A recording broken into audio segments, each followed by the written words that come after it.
Hello, everyone, and welcome to our webinar today, Thriving and Surviving in Your Business. So you've got with me today, Michaela from Business South and a very special guest who I will introduce you to in just a moment.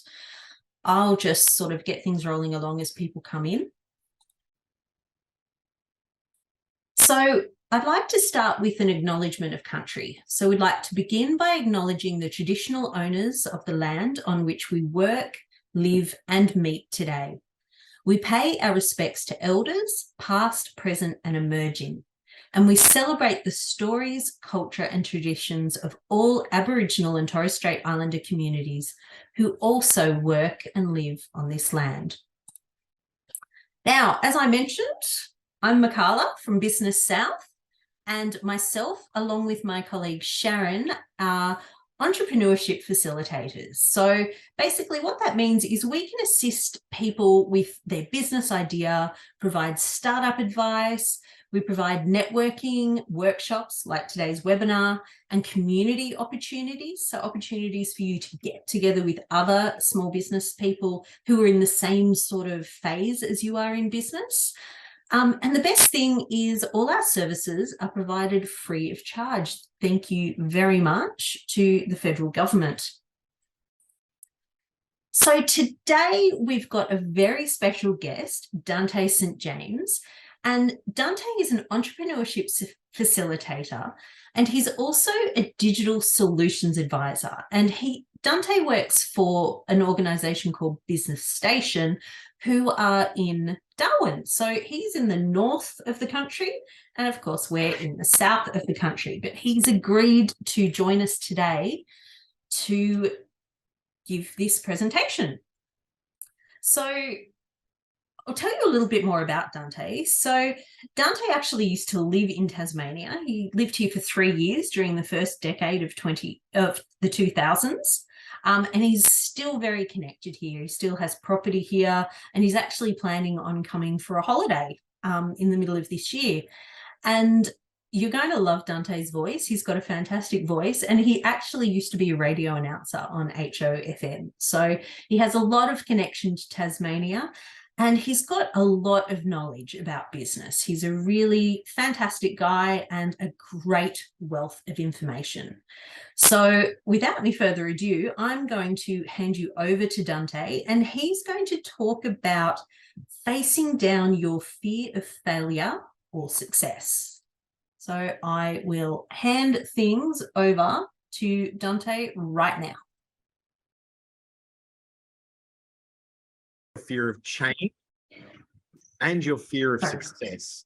So that way we're going to face down those things that may be stopping you from wanting to go that little bit further with your business, that little bit further with the things that you want to do in life. And I suppose more so that will stop you from, or at least hold you back from wanting to make the sort of positive changes you're going to make. So let me just share that screen and we'll get it underway. There we go. We're off and racing. So thank you so much for the opportunity of this. I really appreciate this, both Sharon and Michaela. This is really cool that I'm able to go to the complete opposite end of the country and be able to present this. So I'm just making sure I'm sharing the right screen, because somehow it just sometimes shares the wrong screen. So I'll make sure it's the right one this time. There we go. So a quote from Robin Sharma saying, "The fears we don't face become our limits." And what this simply means is the ones that when we don't stretch our boundaries, when we don't change things, they become limits in our lives. They stop us from going any further. And when you've been in sort of one sort of way or frame of mind, or one sort of one singular vocation or career path all your life, and then change comes along, then life gets really difficult if you don't have this practice or this flexing of your muscles over time to go that little bit further, to try things a little bit different.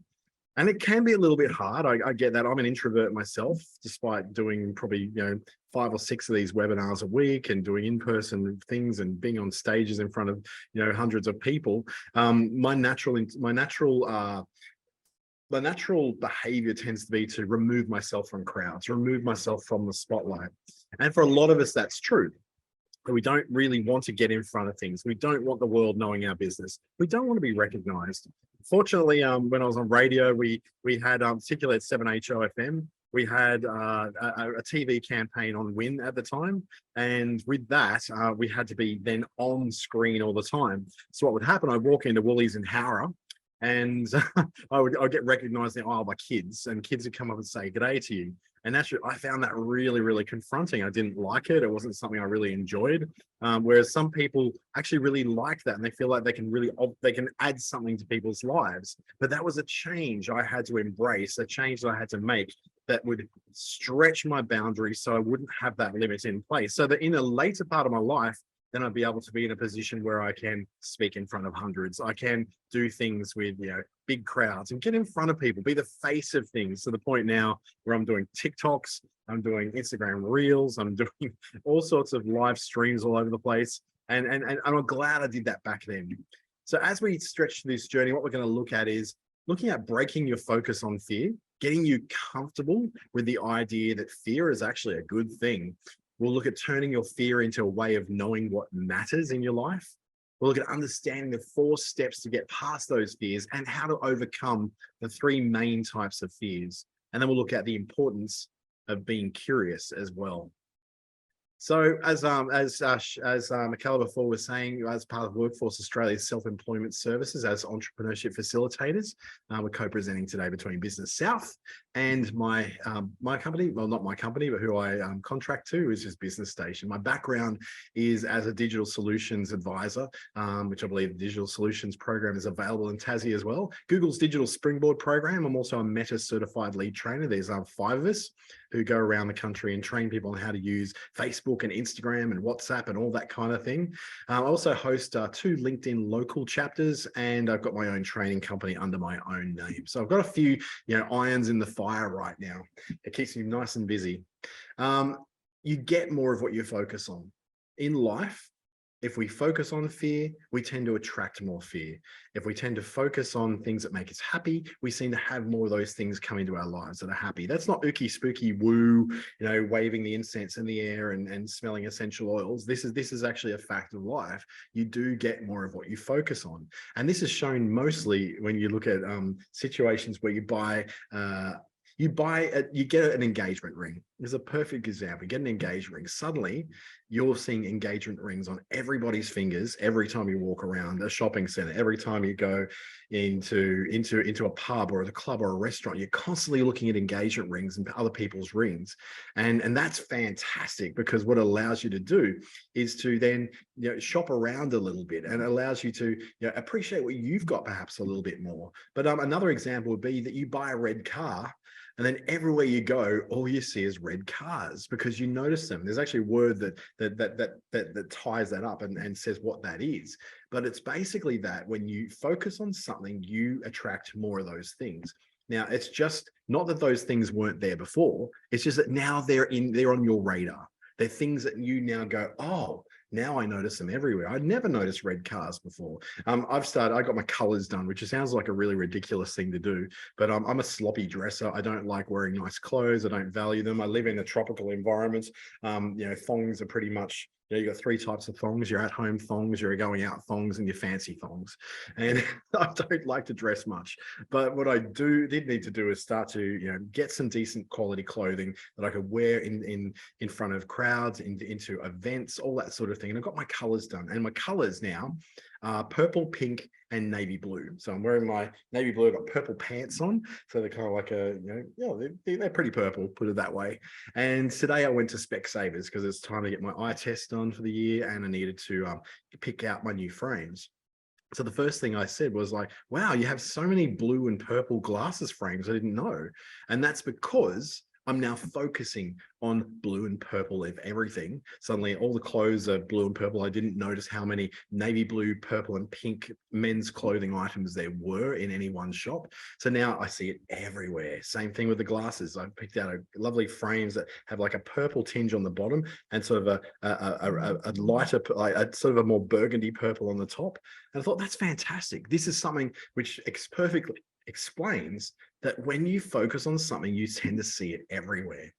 This then also is part of what gives us a survival mechanism. It's looking for familiarity. So basically, when we first, bond with our mothers or our primary caregiver from birth, there's an instant facial recognition that's built into us that says that we will then naturally veer towards people just like ourselves. Now, that's had some bad things in the past. It certainly has led to everything from racism through to homophobia, misogyny, misandry, all those kind of things that say, oh, they're not like me, therefore I don't like them.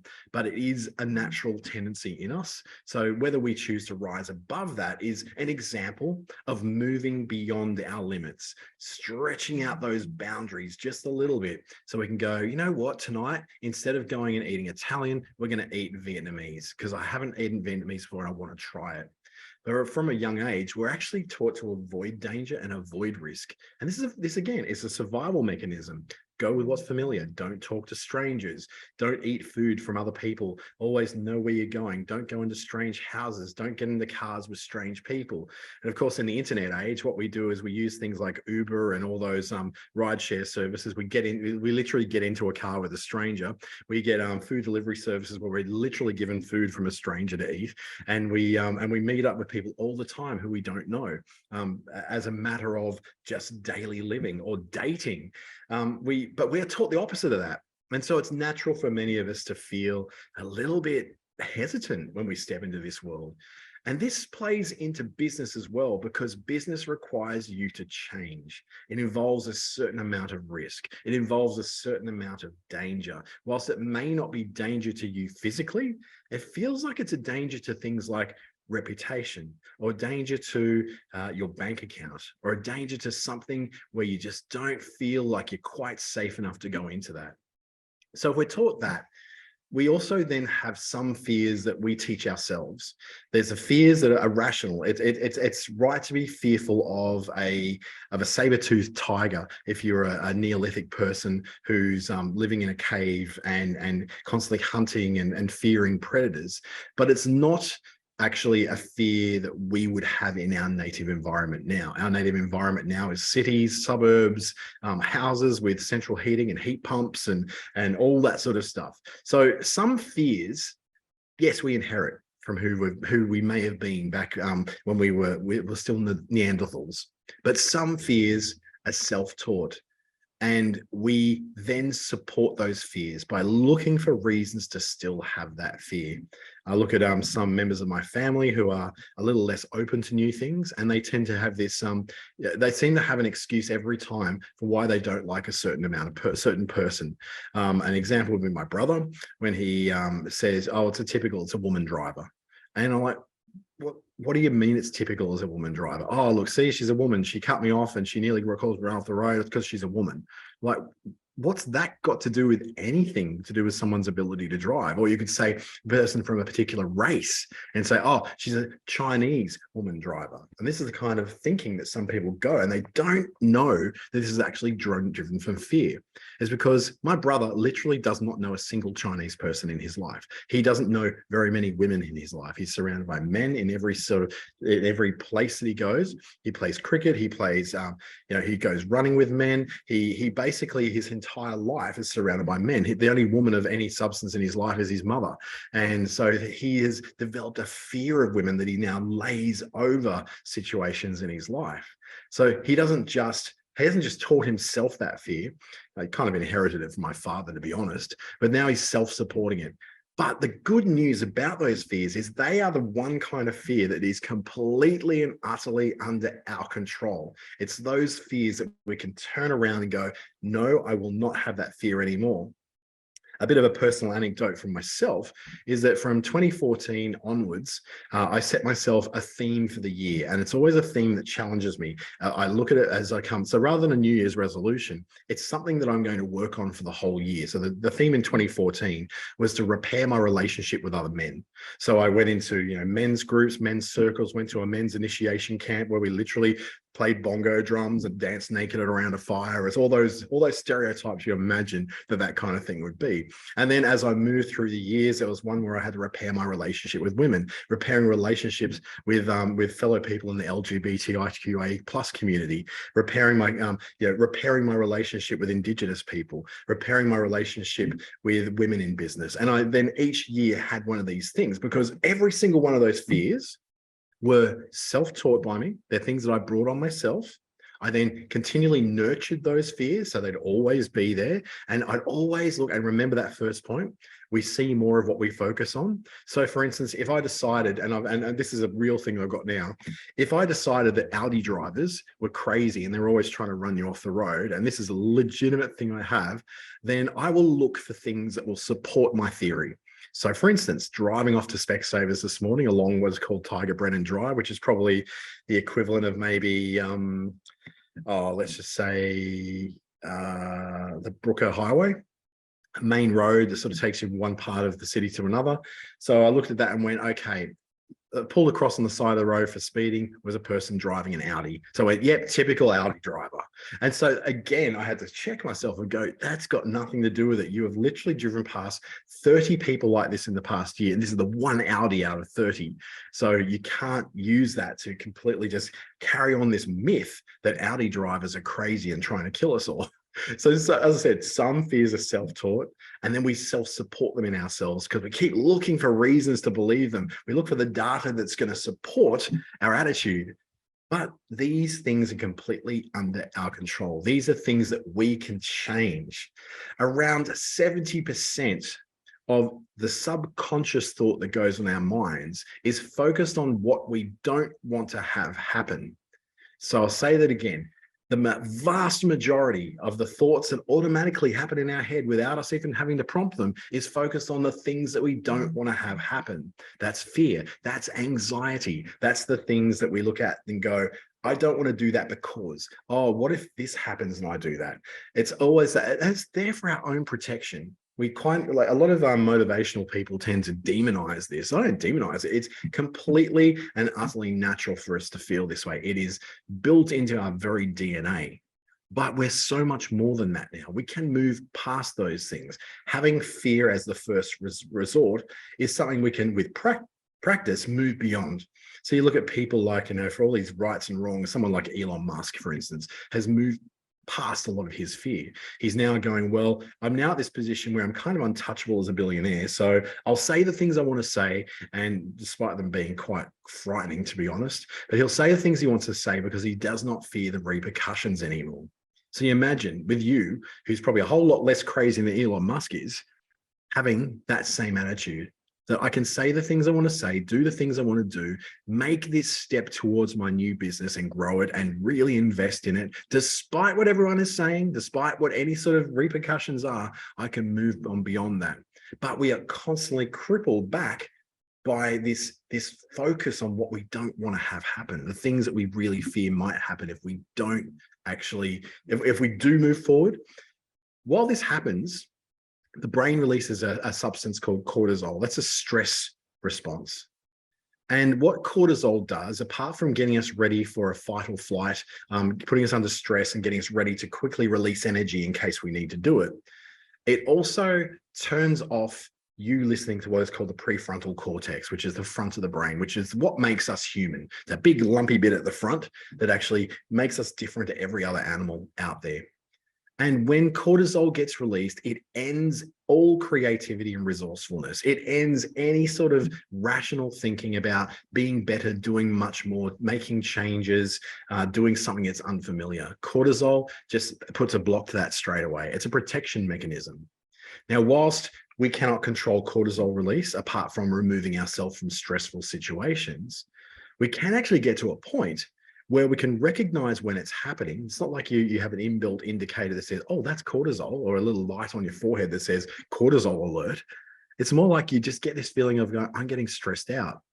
That's not good. I need to relax. And then you can have some strategies that sort of get you to sit back from your desk a little bit, give yourself a couple of minutes and just let that burst of cortisol do its thing and move through you, and then be released into your bloodstream and then through the kidneys. And it happens very, very quickly. You know how some people say there's like a 10-second rule, or some people might call it, the 60-second rule, where that's not the food on the floor thing. It's another rule altogether. It's to do with waiting 10 seconds before responding to someone who's made you angry. So for instance, one of the kids is really, really just like driving you crazy right now. Your first response may be, oh my God, I'm going to kill you, you little. But if you had waited 10 seconds, that cortisol that's been sort of pumping out into your bloodstream, within 10 seconds, that moves through your body and comes back out of your brain and then heads down towards your kidneys. Cortisol doesn't last long in your system. It passes straight through you, kind of like caffeine does. Caffeine is gone from your body in an hour and a half. It's pretty much gone. We deal with it, we use it, we got it out, it's gone. Same thing with cortisol. It helps us to get that moment where we might need to react quickly. But if we just take that 10 seconds, then the cortisol gets out of the brain, gets down into the liver and the kidneys to get filtered out through. And then you're in a position where you can take control of your thoughts again. The creativity comes back. The resourcefulness comes back. The willingness to try something new comes back. So you can see how all this ties to your business. So if someone says to you straight away, and I have to say, I don't have a horrible family, by the way. They're actually wonderful people, but they've just got some quirks. But my mother quite often says to me, I don't know why you choose the hard path through life, son, with you owning your own business and having all these different, things. You go, you were always such a good employee when you were in full-time employment. And yeah, really just, maybe this business thing is a little bit too much for you. And the cortisol starts pumping in my head. And I have to take 10 seconds and I just go, take my 10 seconds. And then I come back, and by then the cortisol's passed through, the stress response is gone, creativity comes back in, my ability to be able to speak from the heart and not just from like the grrr, I want to attack. And I go, you know what, you're right. I have been a really good employee, but that's not what I need anymore out of life. And yes, while it is the harder way through life, at the same time, the work I've done in the past was harder on me to have to face it every single day. I felt like it was quietly killing me every single day. And then I've responded with respect for my mother, which I have a great deal of, and let her know that this is not a decision that I made just of a whim. I think she still thinks I'm 13 and making decisions on whims. So that's what happens when we want to suddenly react to something. And you can see why when we're under stressful situations in small business, which is almost every single day. I've got a calendar a mile long today. I've got another 6 one-to-one consultations today. I've got a coaching session with someone tonight after hours. Am I stressed? Yeah, I'm a little bit stressed. I have to admit, I'm feeling like I'm a little bit stressed out. I may need to go, I might need to take that 10 seconds just to relax between things. So the way that I help with that is I give myself 15 minutes between each of these things. Just 15 minutes. That's a toilet break. It's a make a coffee break. It's a pour a Pepsi Max in a cup break. It's a go outside, see what the weather's like. And of course, now that storm came over, it's completely sunshine again. And now it's going to be steaming hot outside. That's the wet season in Darwin. So I can see a bit more of the world, and it takes away that stress response just that little bit more. So I move on. Getting comfortable with fear then is a whole other thing. So that fear and that cortisol response and knowing what the patterns are that happen in our bodies when this does go on. By the way, this is probably where I need to mention that before all this, before I even went into radio, I was actually a general practitioner and psychiatric registrar. So I worked in hospitals in New South Wales, psychiatric wards, as we used to call them, way back when I was, after I'd studied my medicine through the University of New South Wales. So what I'm saying about all these cortisol responses and things like this is not a case of me just going, oh, this is just me just reading something off the internet or chat GPT. This is stuff we learned in university as part of medicine. So it's why I feel very comfortable speaking upon these topics. Getting comfortable with fear then is the way of recognizing when that cortisol response happens, recognizing when you do have a lot of fear that's being driven by chemical reactions inside your body, and being able to move on through it, not just react to it. So when you're getting comfortable with fear, I like to do the will I die test. And it's a quite a blunt one, It's just all about basically looking at different situations and thinking, well, am I going to die? Probably not. If I speak in public, will I die? If I lose all my money, will I die? If I try this new way of working, will I die? If I leave my job, will I die? Sure, there's lots of repercussions that could happen with any of those things. But will I die if any of those things happen? If I speak in public, I might mess up my words and embarrass myself a little, but will that carry across my whole life? Will anyone even care about that in 15 minutes after the session? They might say, oh God, it was a bit awkward. He was a little bit messing up his words a lot. But I'm not going to die. It's not going to give me a long-lasting red mark against my name to say, oh, he's bad at what he does. If I lose my money, I've lost my money before. I've been bankrupt once before from my first businesses that failed. And I now get to tell that story because I didn't die. Bankruptcy won't kill you. Not succeeding in your business within the first 3 months won't kill you. It just means that you need to take a little bit longer to work through the issues in that business. If I try a new way of working, like for instance, this weekend, I'm teaching myself how to install, and this is going to sound techie, install my own instance of ChatGPT, which is this new technology everyone's talking about, to then load up my own set of data from something that I'm going to drag off the internet and train it to provide meaningful responses to that data. So if someone says, for instance, I'm loading up a whole lot of data about your new languages from East Arnhem Land and go, okay, what I want to do is type in and go, tell me how to say good morning to a woman in your new languages.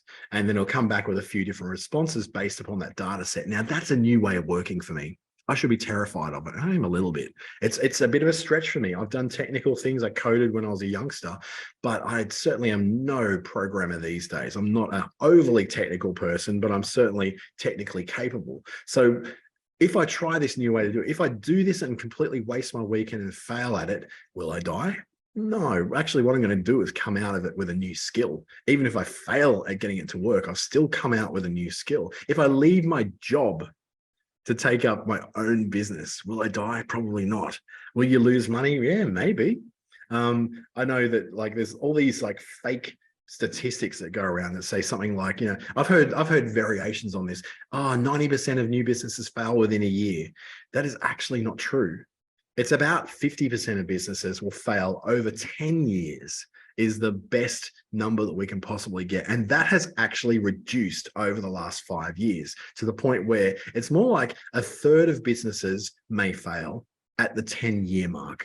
But most businesses, well over 70%, are going to be working well after 5 years. So we get ourselves convinced that all these terrible things are going to happen. And let's face it, business failure is not that huge a problem. Donald Trump, bankrupt 3 times, still a billionaire. Elon Musk lost money on his first venture, made $1 billion in his second one. So there's all these people who have done have tried to do things, have failed in the first sense and come back and tried something new.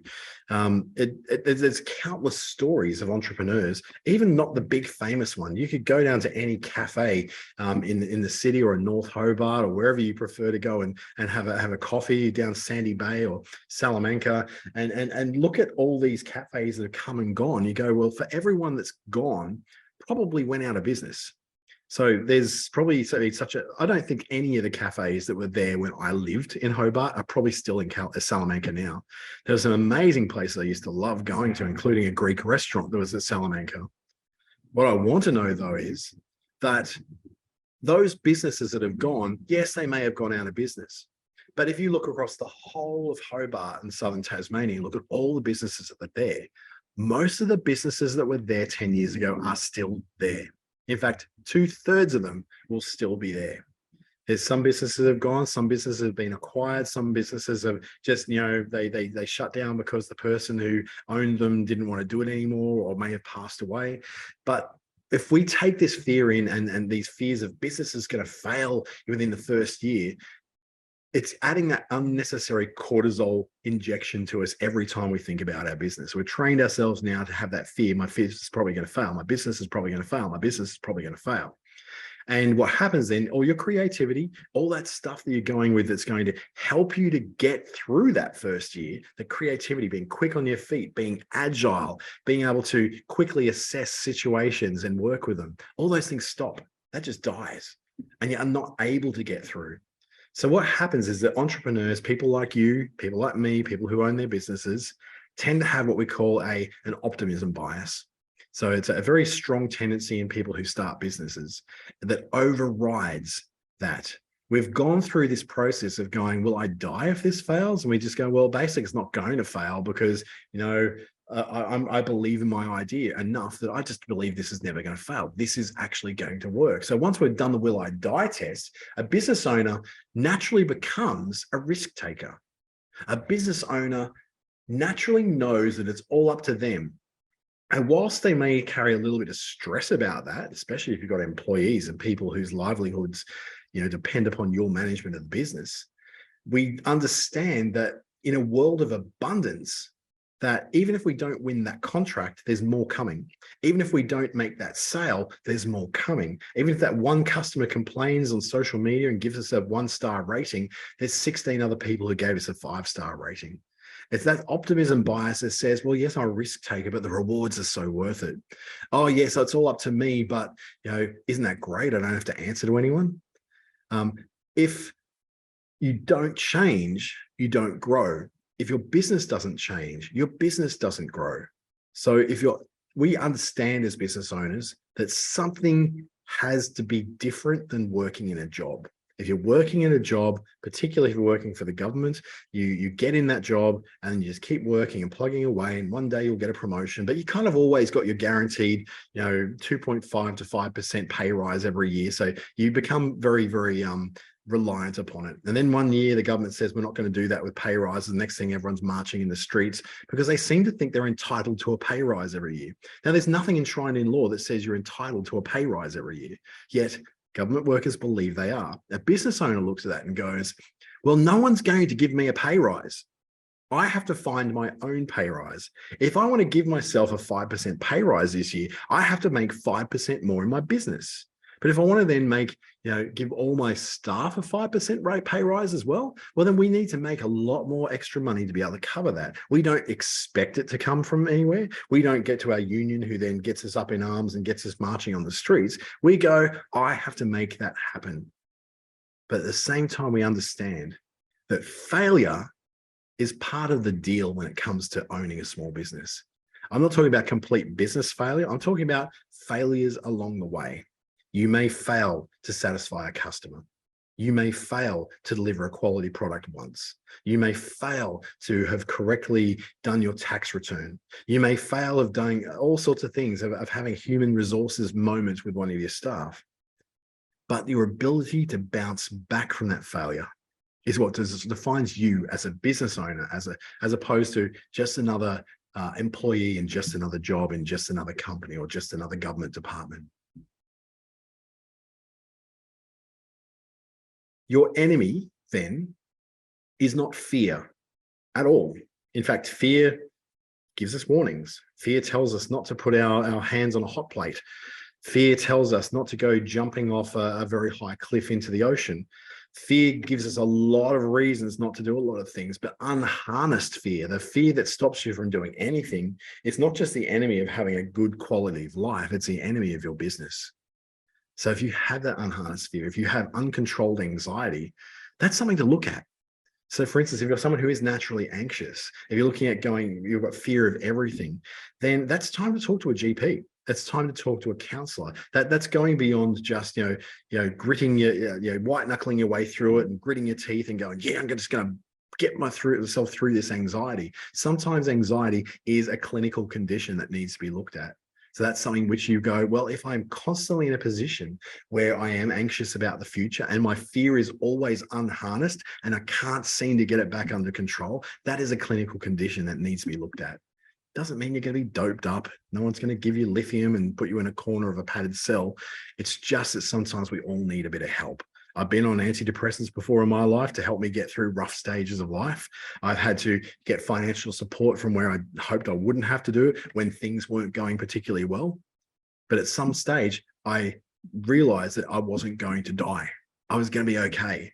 That this anxiety I had was there to try and protect me, and that I've now grown up. I don't need that protection anymore. I'm a big boy. I put on my big boy pants and I can stand up for myself. I don't need that unharnessed fear to drive me insane for the rest of my life. Think about it though, when you're 90, are you going to regret something that you did, or are you going to regret the things you didn't do? I know there's things like, I wish I had have taken a gap year instead of going straight to university, because then I would have known that being a doctor wasn't what I wanted to do with my life. I would have discovered what I wanted to do in that gap year, and I wouldn't have gone and spent, the best part of 10 years in university studying to do something I never wanted to do, and I'm certainly not doing now. So when I say that, yeah, we can have a few regrets in our lives, I don't regret things that I did as much as I regret the things that I didn't do. There's certain things, there's a point where I should have actually stayed in Tasmania, but I didn't. And, but, everything else in my life has shaped out really well because I did leave Tasmania again. So it's not like I died because I left Tassie. It's not like I died because I first left Sydney, where I was born, when I was, 22 years old. I made decisions along the way that were the best decisions I could make at the time. So I don't regret making those decisions, but I regret some of the things I didn't do. Not telling my grandmother that I loved her before she died. She doesn't care about that now. She's dead. But for me, that's something which I think I should have done. So now that my parents are getting older, I regret times when I haven't spent extra time with them, where I haven't gone out and taken mum out for a coffee and a donut, where I haven't gone out for a walk with dad and just talked about the things that fathers and sons talk about, something other than the footy, probably, I hope. It's those things that and I'm making sure that I see my parents on the Gold Coast about 6-7 times a year, so that I'm not missing out on those things. I don't have that regret. The same thing goes for business. You will not regret starting a business as much as you will regret never having tried. It sounds like an old cliche. It's like, but I'll always regret the things I didn't do. It's actually it's a fact of life. You don't get to old age and then go, I regret doing all these things. You go, I wish I had spent more time with. And it's usually with family, with friends, taking more risks, being more vital in life, taking on more exercise, all those things which have helped you to get to a ripe old age into a really good state. If the fear right now is absolutely crippling you, write it down.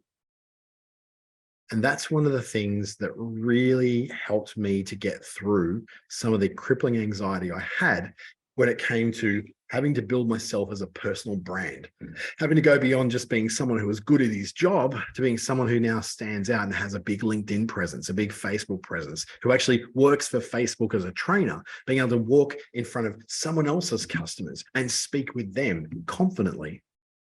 But I had to get through that. There was a fear of that. My natural introversion said, don't do it. My fear of risk said, don't do it. It came up with 100 ideas of why I should not do these things. Even today, I'm here with Michaela and Sharon's clients on a webinar going, who the heck do I think I am? And that little bit of imposter syndrome is eating away at me and saying, well, who are you to speak to these people? So what I had to do in this going down is always make sure I look over my credentials. I go to a page on my Google Drive and I go, this is who I am. These are the things I've done. This is why I have the right to speak in this context. So if that little voice just starts to nag at me and say, who do you think you are? What are you doing this for? I go to the place where I wrote down all the reasons why I'm the right person to do this. And it's the same list every time, but I have to go and do it because it reminds me, it gets me through the cortisol response, which says shut down, shut down.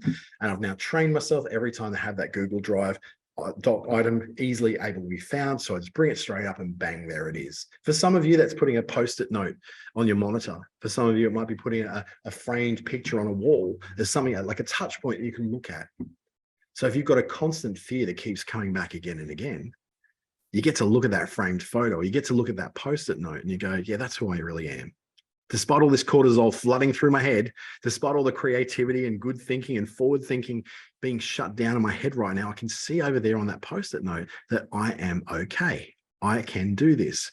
This fear that I have is there just to protect me, but it's not relevant in this situation because I'm not going to die by doing this event, by doing this new thing, by developing this new product, by going to this networking event. And that's a whole other story to tell, is how to do networking when you're as introverted as some of you and I are.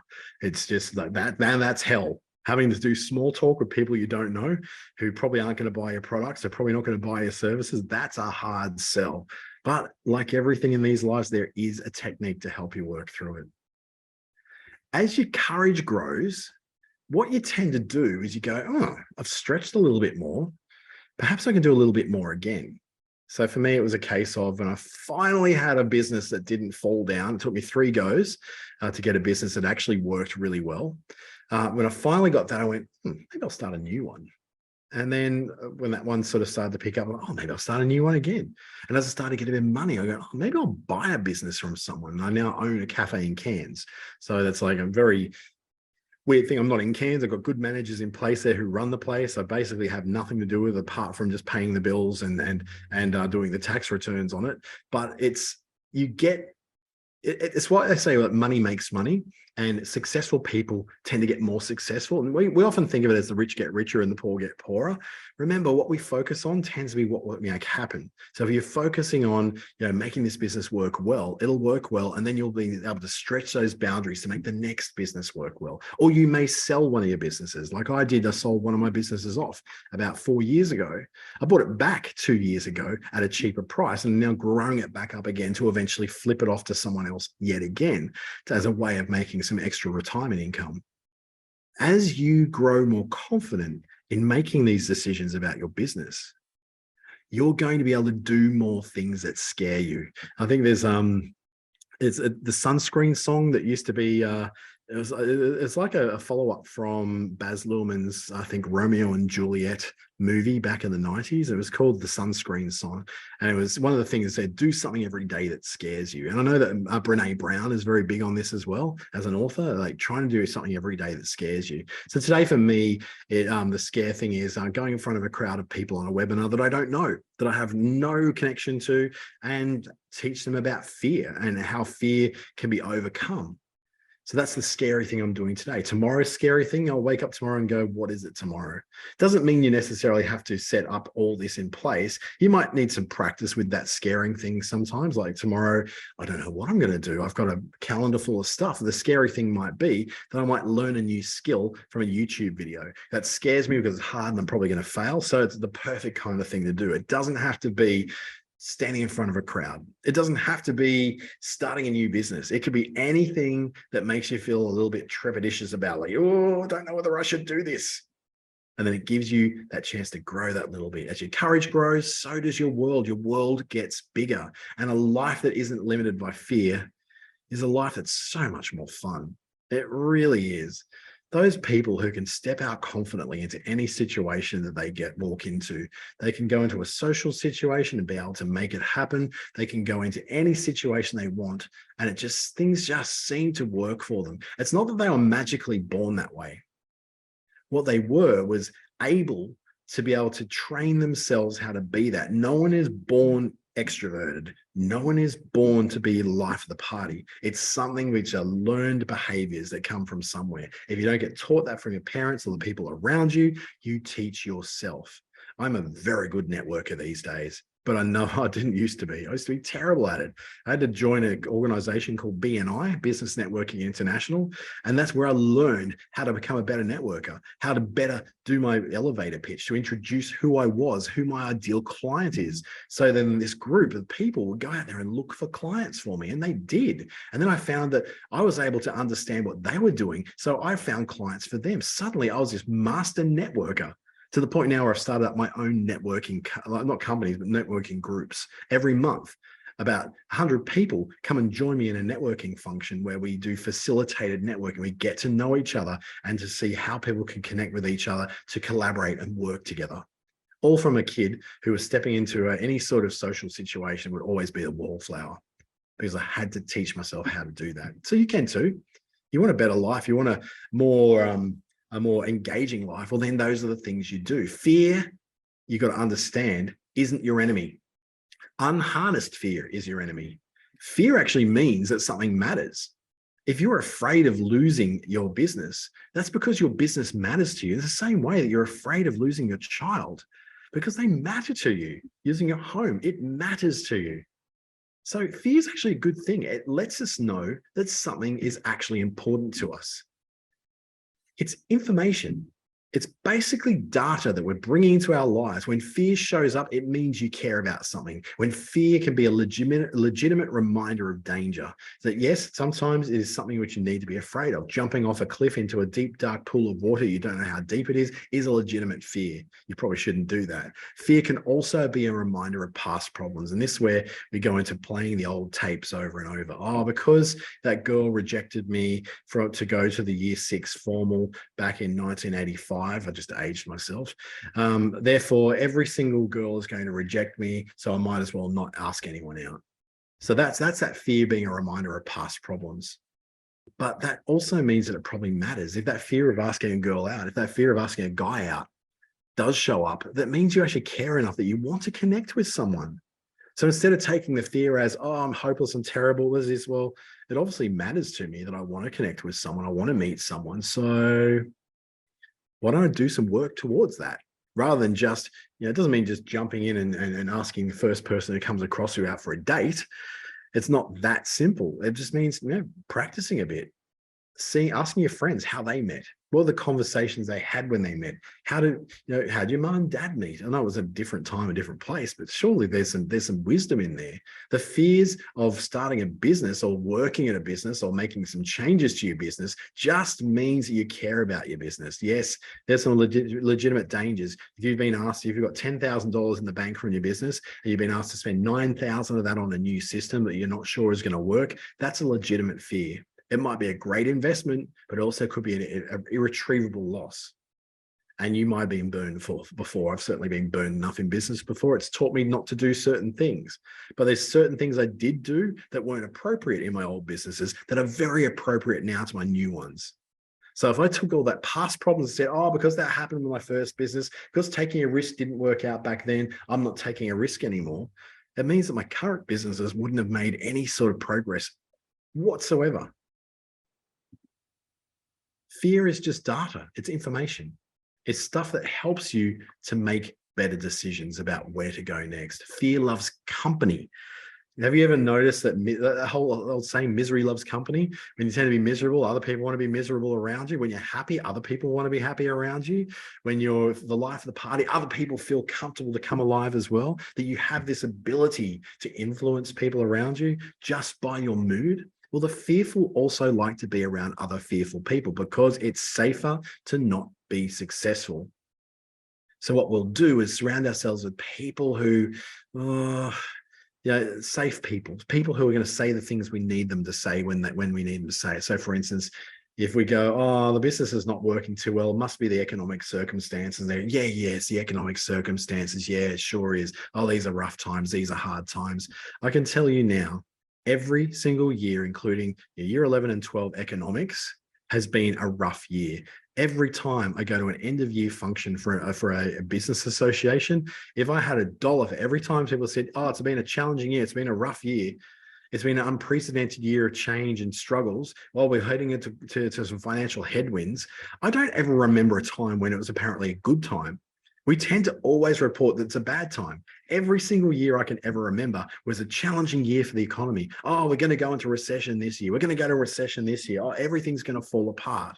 Oh, yes, economically, we're going to be crashing. The Australian dollar's crashing. It's terrible. Everything is bad news. Every year apparently is a bad year. Yet here we are with one of the strongest economies in the world. We've just come out of a trade war with China and we kind of won. Strangely enough, yes, things are massively expensive right now. That's because we're corrected back to a world where cheap stuff is not flowing out of China the same way it was. And we've had a lot of environmental challenges and a lot of climate challenges with things like, massive storms and floods and bushfires and drought, the usual cycle of things that happens in this country. Yeah, sure, I can't buy my normal pack of mixed veggies from Coles at the moment because, the growing conditions weren't right to produce them, but they'll be back in a couple of months. We're even saying that all the potato shortage at the moment, the processed potato shortage, packets of chips and hash browns and all that, that'll be back to normal by about mid-February. Things aren't that bad. We think they're terrible. Oh, yes, we've got to pay a bit extra on our mortgage. We've got to pay a bit extra on this. Oh, fuel is costing more. But I just looked today and I looked at the fuel price today. And it's gone down 20 cents. So it's like that bad times don't last forever. And bad years also don't last forever. In fact, if for every company that's had a bad year, there's about 3 or 4 other companies that are just raking it in. We might have had a rough time during COVID, but I tell you what, some people made a ton of money during COVID. I'm one of those people. Digital marketing agency doing training of digital stuff.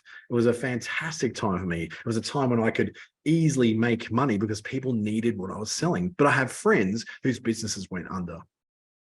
So rather than surrounding yourself around the fearful and those who are just going to keep backing up and they're your cheerleaders in misery, you surround yourself with people who are a little bit more successful, a little bit more happy, a little bit more positive than you are. Makes a bit of a difference. Fear loves company, but so does positivity. Positive people like to be around other positive people. And if you're starting a new business, you've got to understand what your driver is. So if you want to be around really positive people and you want to be in a position where you're happier in life, they might be some of your drivers. You might want to be in business because, you feel like you can make more money faster through small business. That certainly can happen. If you want to start a new business because you want freedom and you don't want to be told what you do by a bureaucracy of unthinking people who see you as a number and not as a name, absolutely, you can do that. If your driver is to have more time with family, that certainly is a very valid driver. It's why a lot of people want to then work for themselves, because they have this idea that it lets them have a bit more time with family and the people who they love. That certainly can happen as well. But if you go into a business with an unreasonable expectation, then what might happen is you'll be disappointed. So if you go in that business and say, this business is going to allow me to spend more time with my kids, but then you find in that first year, because you have to work so hard to get the wheels moving, that you're spending less time with your kids, for you to give up at that point is then fear telling you that things will never get better. I can tell you now, year 1 was hell for me. Year 2 was hell for me. Year 3 was a little less hell. Year 4 was a bit better. Year 5 was a bit of a crash, but year 6 came bouncing back. And then year 7, as I'm going into right now, looks like it'll be the best year yet. It does get better. Know why? Because you get better. You get more capable. You have more information to work with. You've got more data to work with. You've got the ability, with all this pent up knowledge you've got, to better run your business, to be more successful, to have the ability to push past those fears when they come up. Then you notice, oh, that thing I used to be afraid of, I'm not afraid of anymore. My friend Sylvia, terrified of speaking in front of people, but she kept getting called on it because she was the chair of a committee and had to speak up in front of people. Suddenly, she's a great public speaker, and she laughs now when she thinks of how scared she was of being a public speaker. So what is your driver? What are you doing this for? That becomes your focus, not the fear of change or the fear of doing something different. What is the driver of you wanting to build a new business? So 4 steps to get past your fears would firstly be, number 1, embrace the fear and know that it's real. Okay, I know this is fear. I get it. I'm afraid. I'm just trying to protect myself. There's risk in what I'm doing. I get that. I felt fear before and I've lived to tell the tale. I didn't die. So it's just reminding yourself of that will I die test. Just recognize that it is fear. And once you recognize it and you identify that it's fear that's stopping you, then you just go, well, okay, I don't have to worry too much about that now. I'm fine.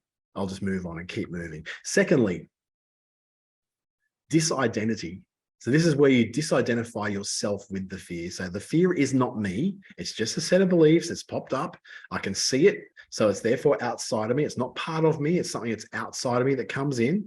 And by identifying fear, like I said, it removes the power. It releases, the cortisone release passes through, and you're no longer in that reptilian brain fight or flight or freeze mode. You're able to think creatively, think rationally, and move on with a decision. So once you say that fear is not who I am, it's just something I experience, then you repeat that over and over to yourself. You go, I am not fear. It's just something I experience. Then you say, oh, it's actually something, it's not part of me. I shouldn't really be that scared of it. Third, think of the worst case scenario. Are you going to die? Am I going to lose a bit of status? Am I fearing the loss of money or loss of control? Is it a loss of reputation, perhaps? And is this really so bad if this doesn't go my way? Is it really that bad? Like, am I going to be embarrassed for 15 minutes and then I'll get over it because I've got to wake up the next day and get the kids off to school and make the lunches and go off to work myself? Oh, it's not really that bad at all. And then what starts to happen? You don't get embarrassed anymore over things. The loss of money, you just go, well, that's money. Money comes back. I'll make more money next week. The loss of status, where you go, well, if people were thinking, if people want to, look at my failure and think I'm a worse person for it, they're not really that great a person to have in your life anyway. So is it really that bad? And fourth, do a bit of a reality check. Actually think about it in really rational terms. Write it down on a piece of paper. Will the worst actually happen at all? What are the real chances this bad thing is going to happen? And what proof do I have that it's going to happen? Because most of the time you go, oh, I've got no proof at all. Actually, why am I thinking like this? And suddenly the cortisol is gone and you're back in control of your thoughts and feelings all over again. Isn't it amazing how different things can be if you just take that 10 seconds to let the cortisol pass through, do its thing, and then you can take control again. And remember that great leaders or great business owners aren't fearless. They just learn how to work with it. We've sort of, deified this idea that all these successful people are absolutely fearless. Oh, they're fearless to have done that. But I can tell you now, some of the greatest achievements that humankind has ever made were not because people were fearless. It's because they have a thing called optimism bias, because they don't really think they're going to fail. Now, some people do, even though they've got that optimism bias, but the ones that have it, they tend to fight back again. They come back up and try again. Great leaders aren't fearless. They just learn how to work with it. 10 seconds is the one thing I want you to take away today. 10 seconds will give you the option to be able to let that cortisol pass through you without having any sort of control over you. And you can make those decisions to move on, to make changes, to grow, to learn something new, to hire that employee, to fire that employee, to even take that first step to say, I'm going to quit my job now and go full-time on my business. Before you make any decisions, 10 seconds, let the cortisol flow through. Thank you so much. I'll hand back over to Michaela now. Thanks so much, Dante. That was really awesome. I learned quite a lot in that. I thought I knew a lot of that stuff, but you made a lot of points that I hadn't heard of before. Now, I'd invite anyone if they've got a question for Dante. I know I originally said that you could pop it in the Q&A, but I'm actually even going to invite you guys to raise a hand. Raise your hand and I can put you on so you can actually speak to Dante instead of writing out 3 paragraphs in a question. So I'll just allow a few minutes. If anyone does have a question, just down on the bottom bar of your Zoom window, there's a little raise hand icon. So please feel free to do that or pop it in the Q&A box. And we have a question. So Dante, Anonymous has said, thanks a lot. What about other things like procrastination? How do you think this relates to fear? Oh, perfectly. Procrastination is basically a defense mechanism that you put in place because you fear I'll put it this way. I procrastinate calling someone to say I'm going to pay their bill late. Now, why do I do that? What possible outcome could there be if I don't do that? If I don't just call them and tell them? I think, some fear inside me tells me that it's going to be worse to go and call them now and tell them it'll be paid late. But I seem to think that it's then better if I just put that off until later because somehow that'll be better. It's completely illogical. Procrastination it's a little bit of an insanity because it tells you that things are going to be better if you don't do this now. But the reality is if you don't do them now, they actually get worse and the problem gets bigger. So it's like you say, ignore someone and they go away. In the case of these problems in your business, procrastinating on tasks of your business is the fear that you won't do it right. You'll somehow not be able to achieve it the right way. It's 100% a fear. It's a really, really good question. Procrastination, I've got a whole other webinar all about that. Like that's just, there's a process, a very defined process that helps people with procrastination that you go through. And it's basically the same sort of thing. What happens, you think of the thing you have to do, the cortisol kicks in and tells you, don't do it, don't do it, don't do it, danger, danger, danger, you're going to die. And then eventually your cortisol goes down and you go, actually, I'm not going to die. Just make the call. And like all these sort of things when it comes to phone calls, letting people know that you're going to let them down this month, getting on top of it really easy is the best possible way to do it. Fantastic. Now, does anyone else have any questions or any comments that they wanted to make? So if you do, just either pop it in the Q&A box or raise your hand. We have just passed the 1 o'clock mark, so if no one else has anything, we might leave it there, have a bit of an early mark.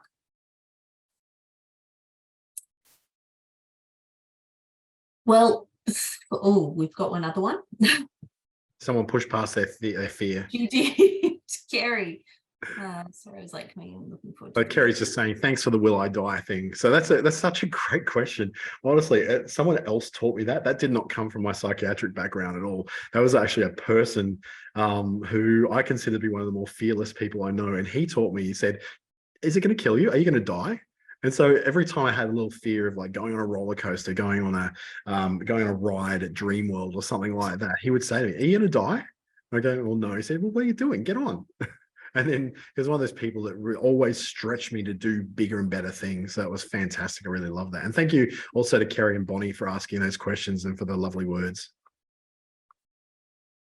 And just on what you just said there too, I was having a conversation with someone the other day about starting a business, and they were talking, the reason they got over themselves and made the appointment to come and see me was because they were having a conversation with a friend, and they're like, oh, I don't know if I should start a business. I really like to, but I'm a bit worried about what might happen if I take the plunge.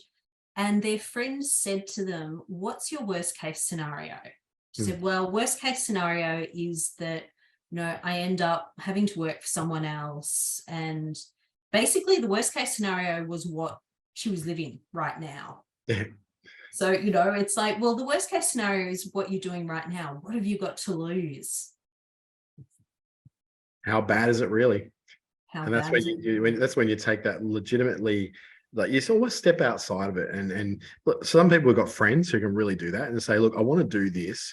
Tell me what you think, like in your head, not being me, but knowing me is the worst that can possibly happen. And what you tend to find, people who really know you, they're very, number one, protective of you. Like mum doesn't like me being in business because she thinks I'm going to fail at any point because I have failed before.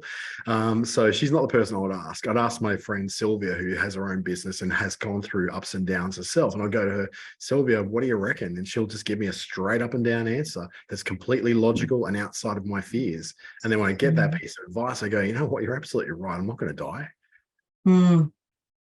And I think a really good takeaway from what you just said then was the importance of having business friends. Oh, yeah. Because you've got to have someone who's been in the quagmire and understands it to be able to give good advice. Because like you said, your family and your friends tend to want to protect you. But yeah, you've got to have people in your life that have been at the coal front. Most of my friends in Darwin are actually government workers. So I get this one all the time. They think I'm absolutely crazy. Like, why would you deliberately put yourself in a situation where things are always so risky?